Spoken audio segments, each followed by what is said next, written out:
Hey, it's Pauly A here. I'm here in our Rochester area to host a self-compassion support group. Why is it so important that self-compassion, that we show self-compassion, right? Is that, I don't know about you guys, but man, I wake up in the morning and the minute I reach consciousness, it seems like the negative thoughts start coming in. My fears will take over of stuff I have to do, have to accomplish. I'm like, oh my goodness, am I going to be able to do it? I think about the things I didn't get done yesterday, and then I want to shame myself, guilt myself, blame myself for not being all I can be, right? The judge comes out because I set these bars for myself that I intend, this ideal that I intend to hit, right? And then I don't hit that.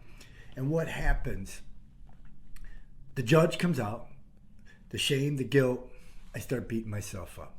The negative self-talk. No self-compassion there, right? None. Can anybody relate? Can you? It starts with the self-talk. Every day I've come to realize for my own recovery how important it is to practice self-compassion. I don't have to take care of myself. I just gotta be. Right? I just gotta be. I just gotta be better. I gotta be stronger. Gotta be, more compassionate, more understanding. All those things, right? And it's true. I do, but I can't be any of those unless I start with myself and I start with that self-compassion. I start with that acceptance. I'm Pauly. It's who I am. I'm a grateful person in long-term recovery, suffering from the diseases of alcoholism, drug addiction, mental health challenges with ADHD, living with codependency tendencies, right? And behaviors that I've learned, dysfunctional behaviors, dysfunctional coping skills that I learned and I in turn continue to practice that didn't serve me well, right? So now I have to unlearn those dysfunctional behaviors and relearn functional behaviors, right? And one of the best functional behaviors, positive functional behaviors that I can practice is self-compassion. It's telling myself, first of all, I'm going to stop the negative self-talk. Every time I catch myself saying something negative about myself, disparaging myself, putting myself down, even if it seems like it's humorous, I'm going to stop. I'm just going to stop. It's not healthy for me to do that. Remember, I teach people how to treat me. So if I'm treating myself negatively, what do you expect other people are going to do? They're going to treat me negatively, right? If I put myself as the butt of all jokes, what happens? Other people make me the butt of their jokes.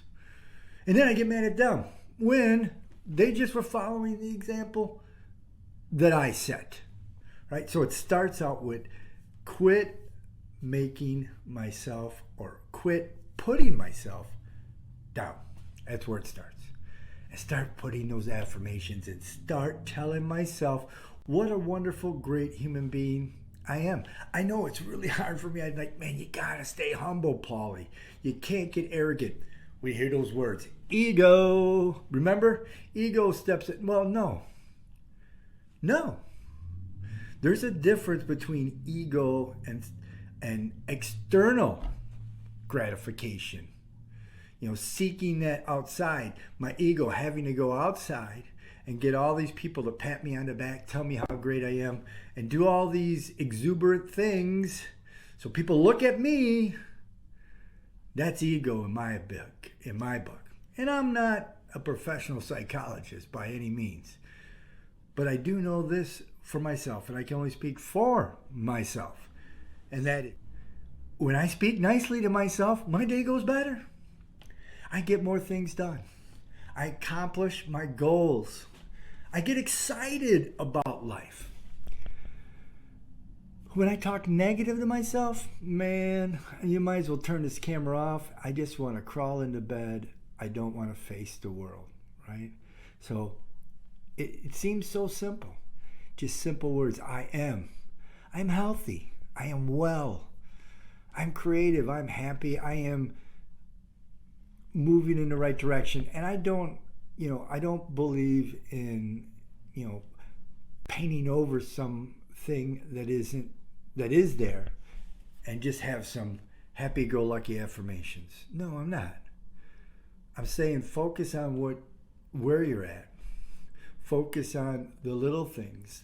At least for me, that's what I do. I focus on where I'm at.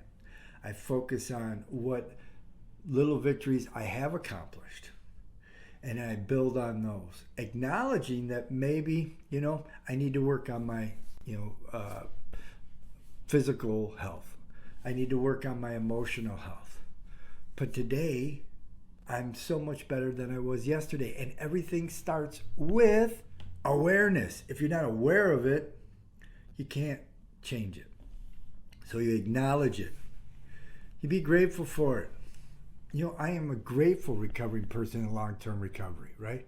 Because recovery has given me the tools and the ability and the chances to better my life. I'm no longer living in, abyss. I'm no longer living in the fog. I'm no longer living in denial.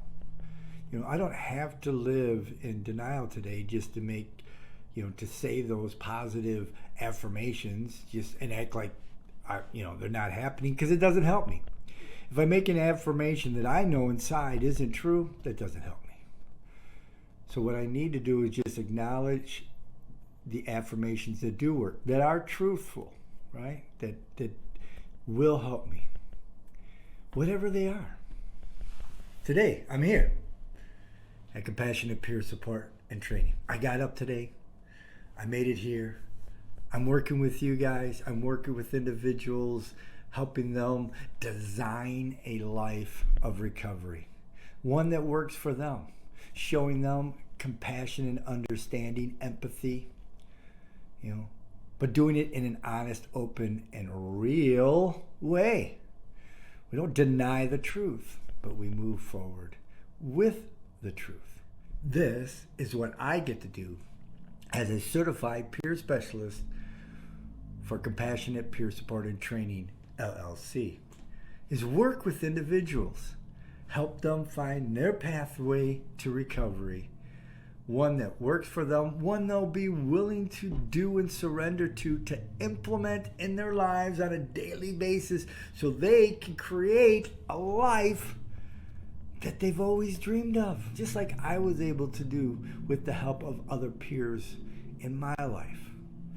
And it's a great ride. It's a great journey. It's a journey of a lifetime. That's what I say. Not only is it, one that I do from now till my last breath, but every day is exciting. It's a new life-altering opportunity, change, growth, all those things. So if that's what you're looking for, man, reach out to me. Reach out to Compassionate Peer Support and Training. Reach out to somebody. The simplest form of spirituality is the willingness to ask for help. So simply wake up today and ask somebody for help. And if you're in a great place, if you're in a good place, if you're feeling strong and okay with who you are, where you're at, and what you're doing, then reach out and help someone else. Pay it forward. Create an insurance policy, because you never know when you're going to need the help. So it's great to have a community, a tribe, be part of a healthy herd. Create that, be part of it, move into it, and your life will be much more. My life was. My life, because of that, has been much more productive, powerful, and pleasant. So what could I ask for? Thank you for joining me with this time. I look forward to seeing you some more, man. Always remember, be well, be safe. This is Pauly A saying have a good day.